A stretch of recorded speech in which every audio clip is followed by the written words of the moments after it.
From graduate to professional, we'll talk to seniors at CSUF about their thoughts on the upcoming transition. And KPCC was on campus talking with students. We'll find out what they had to tell them. Cold and windy or warm and sunny? We take a look at the weather for the upcoming week. And the ROTC is running up against a new obstacle. We'll tell you more about it later in the show. OC News starts right now.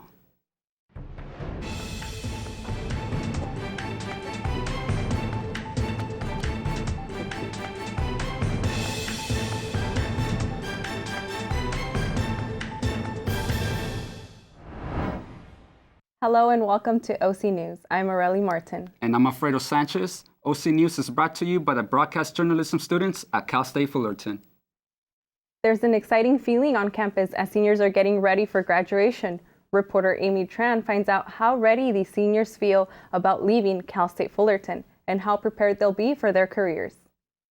With graduation at Cal State Fullerton a month away, we wanted to ask graduating seniors what their plans are and how prepared they feel for real life. Senior Rosabel Barajas is excited to graduate. She told us she wants to go to grad school in 3 to 5 years, and Rosabel's one regret is that she wished she had taken more classes while she was at Cal State Fullerton. I'm fairly confident that with the career that I want to go into, that I'm pretty prepared. Basically I want to do acting, and I didn't take theater, so everything that I've learned is basically behind camera, but I'm prepared to take my experiences and everything that I've learned from my experiences out in the real world and see where that goes. Where do you see yourself in 3 to 5 years? In 3 to 5 years, I hope to be living on my own, working in the industry. Hopefully I'll be starring or guest starring, co-starring on films or TV shows. For campus news that matters to you, I'm Amy Tran with OC News. Speaking of seniors getting ready for graduation, Stephanie Miranda, news producer for NBCLA, was here for Comm Week to talk about her experiences and give her advice to aspiring journalists. Every year, Comm Week brings the professionals to the students, and this year was no different. Oftentimes, those professionals are CSUF alumni like Stephanie Miranda. Miranda, news producer for NBC Los Angeles, shared her experiences and advice with aspiring journalists in the CSUF Alumni Making It in the Media panel hosted by the Latino journalists of CSUF. She may be making it in the media like the panel suggests, but the news producer insists that part of her success comes from the connection with her fellow Titans that helped her. It really is other Titans who have come to bat for me, who have really looked out for me and said, I think this is a good fit for you, you should try this job. And that's one of the main reasons I think I have moved up. Absolutely have I had the skills to move up, and I've had the interviews and I've nailed those and I've applied for those positions, but I think having somebody, especially a Titan, to back you up is really big. As a producer, Miranda has adapted to the fast-paced environment, and she attributes her personality to her success as well. However, she certainly did not come to the job completely prepared. She is still learning something every single day. You learn something every day, and that's all that you can do at a new job, is every day learn something new, good or bad. You're going to make mistakes at your first job. I did. Everyone has. Everyone's made mistakes in everything in life. But as long as you learn from them, they're not mistakes, they're lessons. Something that Miranda cannot emphasize its importance enough is internships. She strongly advises that students complete several internships before they graduate. You have to invest your time into yourself to take what you're learning in college and applying it to something, because your college degree alone is not going to get you your job. It's what you did with it, your experience throughout your college career. Comm Week was something that did not yet exist when Miranda was a student at CSUF, and she wishes it had been. She thinks it's very important to come back and advise students since everyone was once where they are now. When you make it, wherever you make it, your first job, your second job, any advice you can give is going to be valuable to a room full of students who have never done it before. That's why they have Comm Week, because so many of us Titans got great jobs and moved on to make great careers out of just doing what you're doing right now, operating a camera and asking questions. And so many people have gone on to be live on the news tonight at 5 o'clock from this room. They all started in this room. For OC News, this is Christy Garcia. Southern California Public Radio took over the Titan Theater last week to discuss hashtag Millennial Matters. Ryan Paulette was there with the host. Titan Com Week had a special guest on Thursday when the host of KPCC's Take Two, A. Martinez, led a discussion titled Millennial Matters, discussing the strengths and stigmas of this much maligned generation. Well, there's all these myths around millennials, entitled, lazy, don't follow through on things, can't stand up to criticism, so many things that are just out there, and I don't know necessarily how they got out there. And one of the reasons why we're here is to just simply ask millennials if these things are true, if there's any merit to them, and also how they see themselves. It's a simple question of just asking the people that we talk about all the time and that seemingly we think are a scourge to America and to every other generation. So we just figured we want to just go out and ask people and see what they had to say. He goes on to explain why Cal State Fullerton is the perfect place to have this talk. I went to Cal State Northridge, so when we looked toward a place to do this, we wanted to do it in a place where there is a nice mixture of different kind of millennials. A place like Cal State Fullerton or a Cal State system school has that wide array of people that we were looking for to get a better sense over the entire generation, not just one set of it. From the TSU, I'm Ryan Paulette. Bid for the White House continues as another round of the states will go to the polls tomorrow. And are Ted Cruz and John Kasich teaming up? Gabriel Castellanos has the latest in politics. With New York in the rearview mirror, the race for the White House continues as all candidates in both parties are refusing to back down. The primary schedule shifts to another set of northeastern states, which includes Connecticut, Delaware, Maryland, Pennsylvania, and Rhode Island. With 172 delegates on the line for the Republican hopefuls and 384 delegates for the Democratic candidates, it is not going to be your average Tuesday. However, with close to 400 delegates on the line for Democrats, Hillary Clinton has changed her focus to her Republican counterpart. Hello, Bridgeport! Hillary Clinton is gearing up for a 5-state primary battle with Bernie Sanders, but it doesn't sound that way on the stump. What Trump and Cruz say, it's not only offensive, it's dangerous. The Democratic frontrunner's weekend speeches were saturated with attacks against her presumed general election rival, Donald Trump. Donald Trump actually says wages are too high in America. Trump says things like, bar all Muslims from coming into the country. Ted Cruz wasn't spared from Clinton's blistering criticism either. When Ted Cruz says, hey, let's round up all of the Muslim Americans by making sure that we have police watching all of them, the commissioner of the NYPD really summed it up when he was asked. He said, Ted Cruz doesn't know what the hell he's talking about. With a close lead across the polls in all 5 states, Clinton is clearly focusing on moving past Sanders, but the Vermont senator is not budging, continuing to draw a stark contrast between them. This campaign, unlike Secretary Clinton's, has not raised $15 million from Wall Street. As Secretary of State, she pushed the fracking technology. With nearly 400 delegates on the line this Tuesday, Sanders vows to keep fighting for each vote. This campaign is doing well and will win. Sanders promising to wage war against Clinton all the way until June. We do have a path to victory. I think we have come a very, very long way in the last year, and we're going to fight for every last vote until California and the D.C. primary. The Democratic frontrunner is not the only presidential hopeful that has decided to focus on Trump. It is well known that Senator Ted Cruz and Governor John Kasich have laid it all on the line to stop the runaway train that is Donald Trump. However, the two have truly pulled out all the stops. The two will team up to stop Donald Trump. Steve Nance has the story. Republican candidates, Ohio Governor John Kasich. Look, I mean, this is a matter of resources. And Texas Senator Ted Cruz. After discussions with the Kasich campaign, we made a decision about allocating resources. Joining forces in an effort to divide and conquer the remaining Republican contests. A late-in-the-game attempt to keep the frontrunner Donald Trump from reaching the 1,237 delegate threshold that would clinch the Republican nomination ahead of the Republican convention in July. Kasich turning his focus to Oregon and New Mexico. I'm not campaigning in Indiana, and he's not campaigning in these other states. And Cruz to Indiana. John Kasich has decided to pull out of Indiana. to give us a head-to-head contest with Donald Trump. Their rationale, Trump cannot beat Hillary Clinton in a general election. If Donald Trump is the nominee, Hillary Clinton wins. I think what Donald Trump needs to understand is that he cannot beat Hillary Clinton. And they're running out of time. After tomorrow night, there are only 10 more primary contests left. In order to stop Donald Trump to get to 1237, you got to stop him now. Donald Trump immediately responded to Sonny's announcement on Twitter, saying, quote, Lyon Ted and Kasich are going to collude in order to keep me from getting the Republican nomination. Desperation.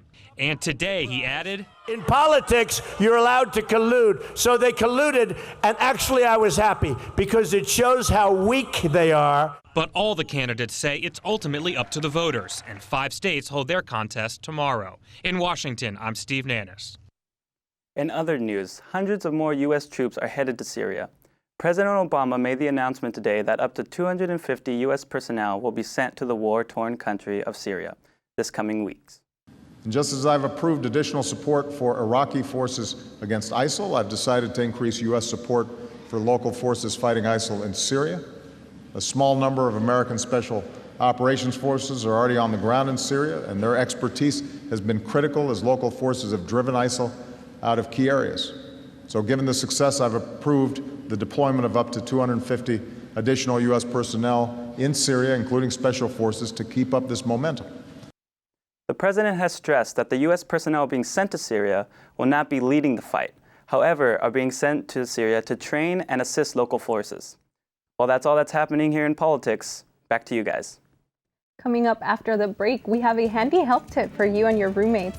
Stay tuned to learn how you can get rid of those nasty bed bugs in your home. And later in the show, we have the latest update on the Deflategate scandal between the NFL and the Patriots quarterback, Tom Brady. We'll be right back.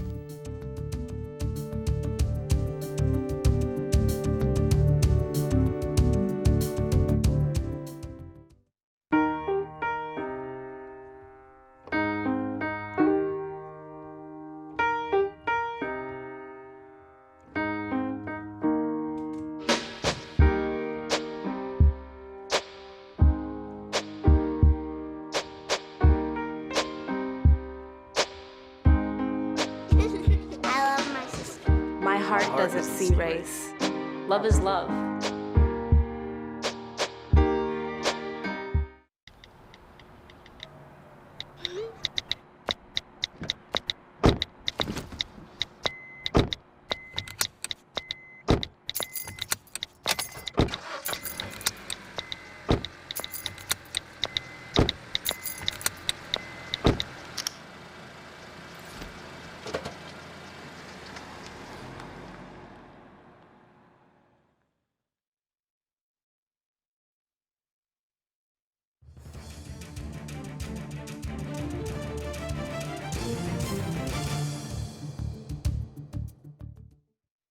Now here's some weather Orange County folks aren't used to too often.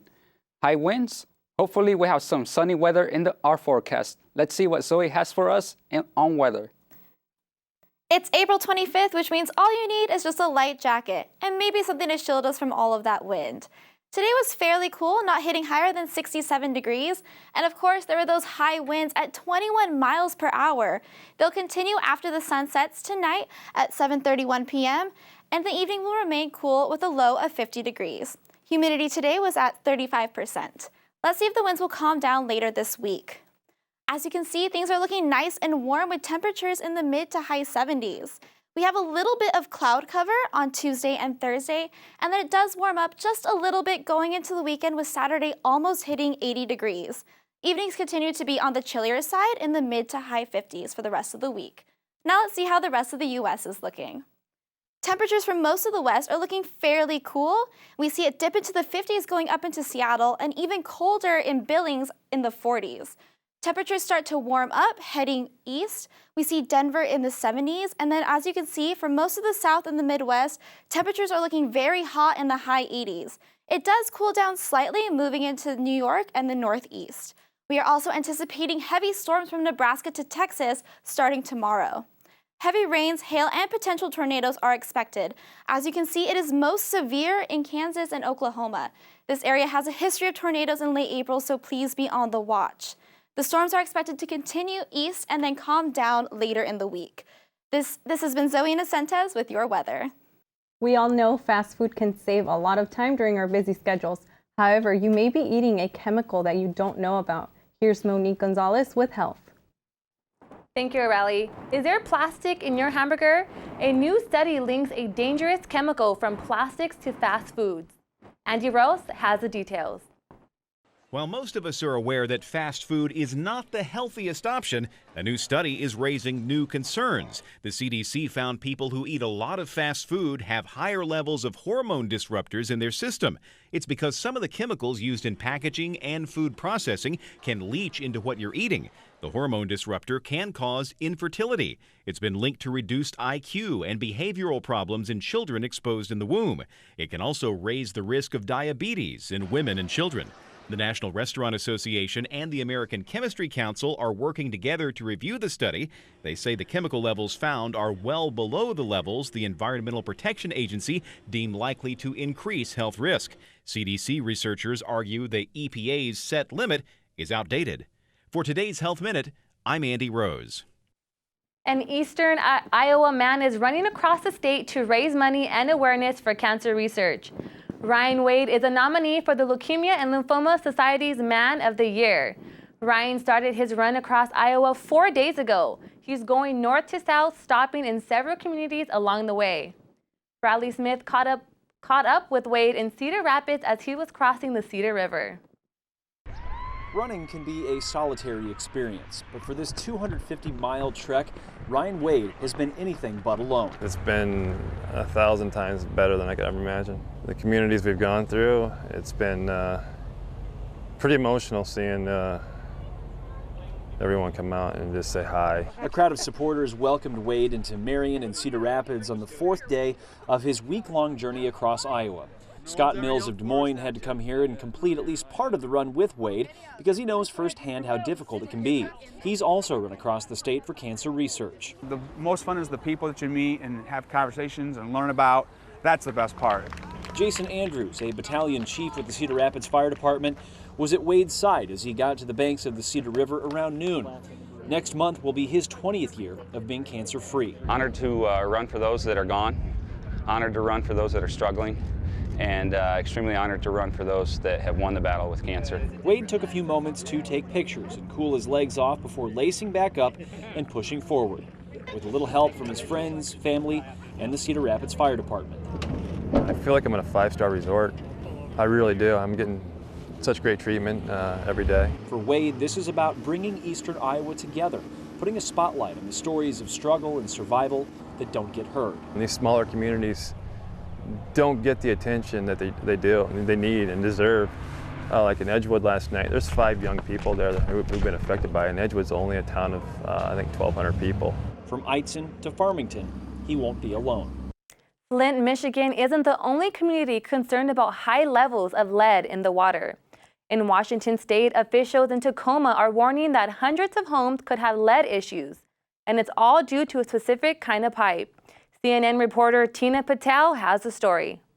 You don't play with lead. We come from the old school. Nathaniel Williams lives in a home built in the 1800s. A few years ago, he upgraded his plumbing and got rid of all the galvanized pipes in his home. But at the time, you get this brown color constantly coming through, so I knew I had to at least change out all I could. Now he's learning that may not be enough. High levels of lead have been found at several of his neighbors' homes. Tacoma Water says it's because of an outdated pipe like this called a gooseneck. It carries water from the main line to your home. They say that potentially toxic goosenecks might still be in use in 1,700 different locations in the city. Tacoma Water sent letters to customers who might be affected this weekend.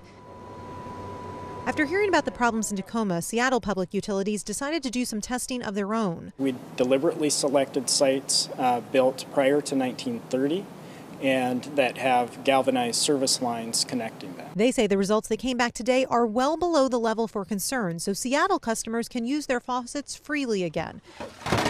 But Tacoma homeowners are still being told to be cautious. Andrea Berger has a young son, so she says she's going to be using bottled water until she's sure the water from her tap is safe. Don't want him having high levels of lead in his system. I mean, that's scary. And so far, 4 Tacoma homes have been confirmed as having high levels of lead in their water. And a new study finds bed bugs are attracted to certain colors more than others. It turns out the insects really dig dark red and black and are less into dazzling white and bright yellow. Researchers figured that out by putting bed bugs in petri dishes containing little tents made of different colored paper. The insects gravitated towards the darkest tents instead of the white, yellow, or green ones.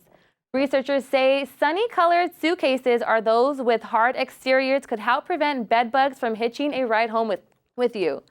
And that 1% of hotels, motels, and motels probably have bed bugs. So if you're out shopping for new bedding, make sure you grab the white, yellow, or green bright sheets. That's all for health. Back to you. Don't go anywhere. We have a lot of sports news to update you on. We got the latest injury update on Steph Curry and what the Lakers are doing about their new coaching problem. And coming up, Beyonce pulled another sneaky move on her fans again. Stay tuned to find out more.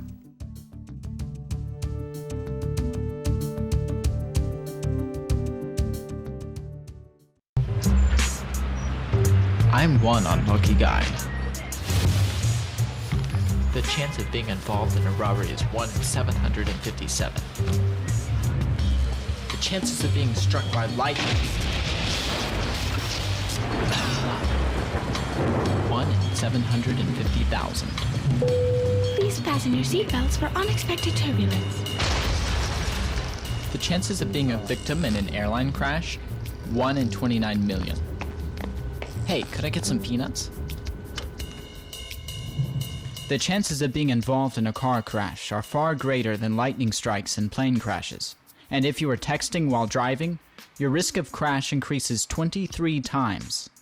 Now, I may be an unlucky guy, but I don't have to be part of that statistic, and neither do you. Drive responsibly.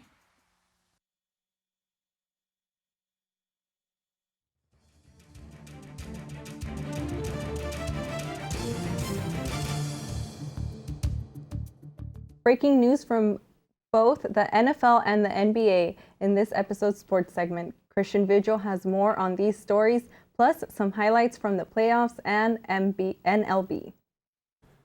Thanks, guys. We got some incredible stories, but first, we're going to start with some breaking news this morning in the NFL world. Good or bad, depending on which side you're on, the Deflategate is back.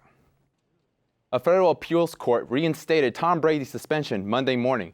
The Patriots quarterback was originally suspended 4 games over allegations he was involved in the inflating of the game footballs during the AFC Championship game.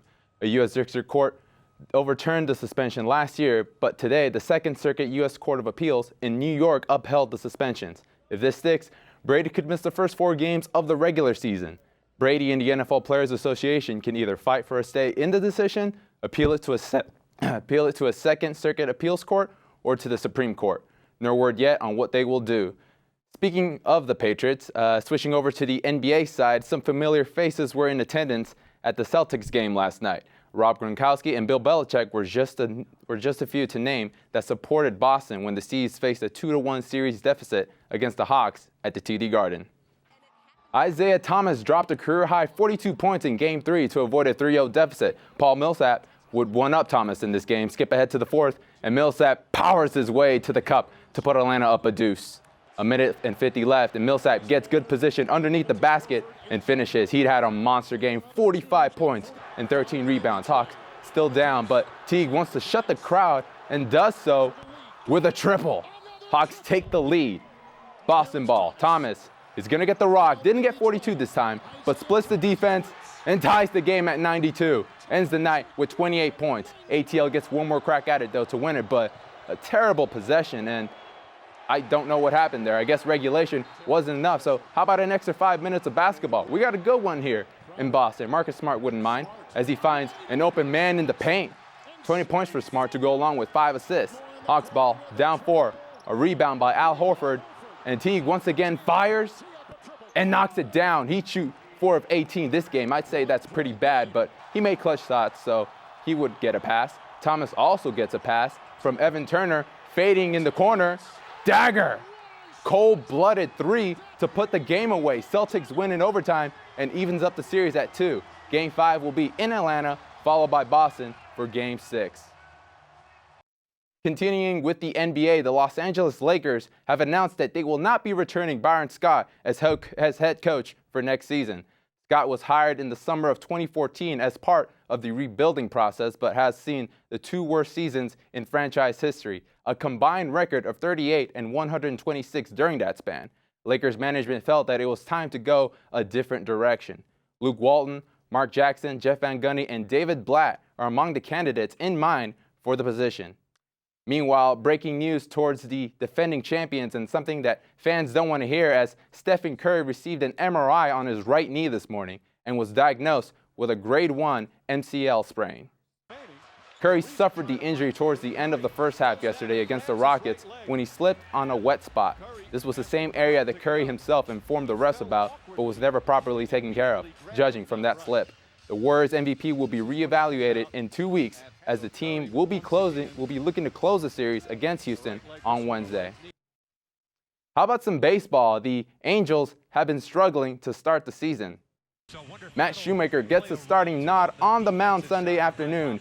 First inning, Seager knocks one up to right field. Runners in each corner, plus an HR equals a 3-run homer for Seattle. Shoemaker doing his best impression of Angels fans this season. It's been that kind of a month.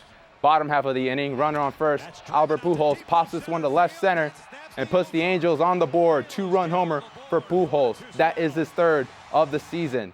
Skip ahead to the top ninth. Angels down by 3, and Smith is going to get one to the right for the 2-run homer.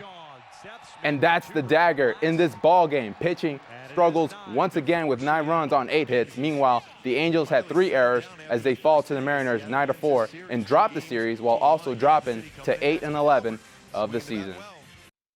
Now baseball from a local perspective. The Fullerton softball team traveled to Hawaii for a Big West Conference duel against the Rainbow Warriors this past weekend. Titans displayed much of their dominance once again by taking the first game on Friday and then had a doubleheader to play the following day. It was nothing they couldn't handle, as they both won both games and extended their winning streak to 13 and improved to 38-10 of the season. Meanwhile, the baseball team was holding it down here in Fullerton. They had a series matchup with UNLV in non-conference play. They dominated the first 2 games with a combined 18 runs and allowing 4 in that span, but the offense struggled immensely Sunday afternoon with a 2-0 loss to the Rebels. 24-14 is the record for the men, and to continue to play solid ball. That's it for sports. Back to you guys.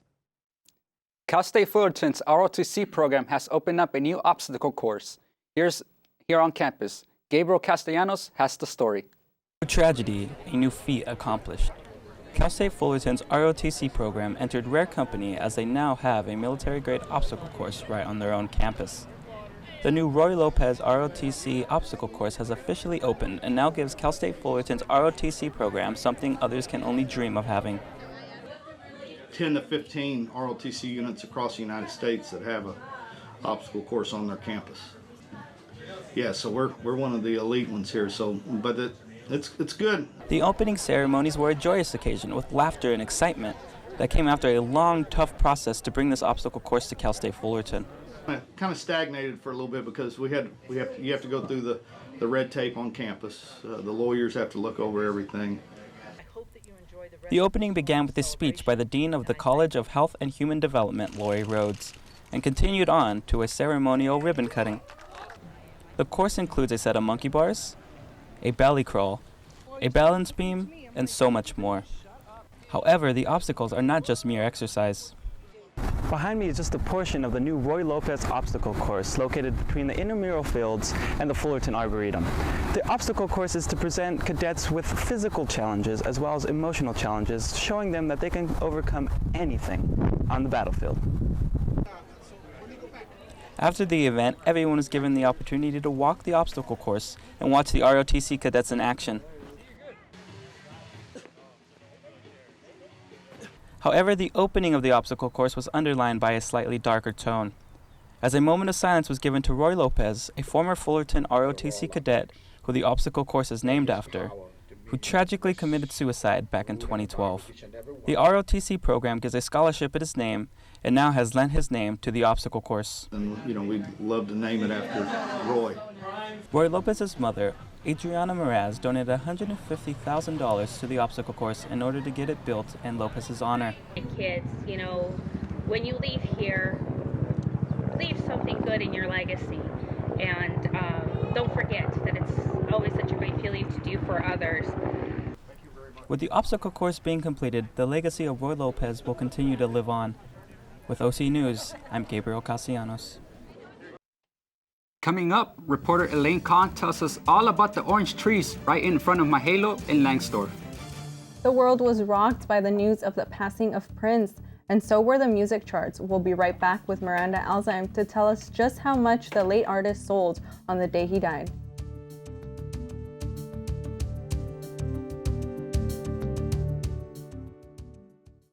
Sweetheart, think about your future. Jeff over there did, and just look at him. He saved up, bought a house, he's got a beautiful wife, they even had a fancy pants destination wedding, and oh, they had a baby! Ah! Smart and handsome, ooh la la.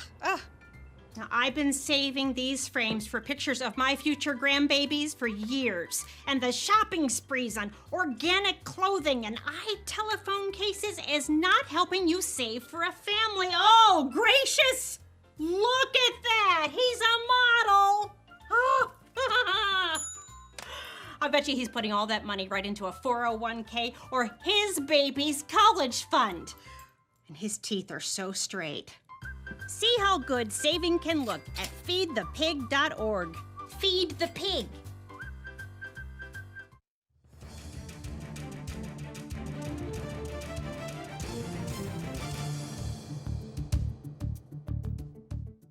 The internet broke again, but this time Kim Kardashian wasn't behind it. Here's Miranda Alzheim to tell you which artist was trending over the weekend.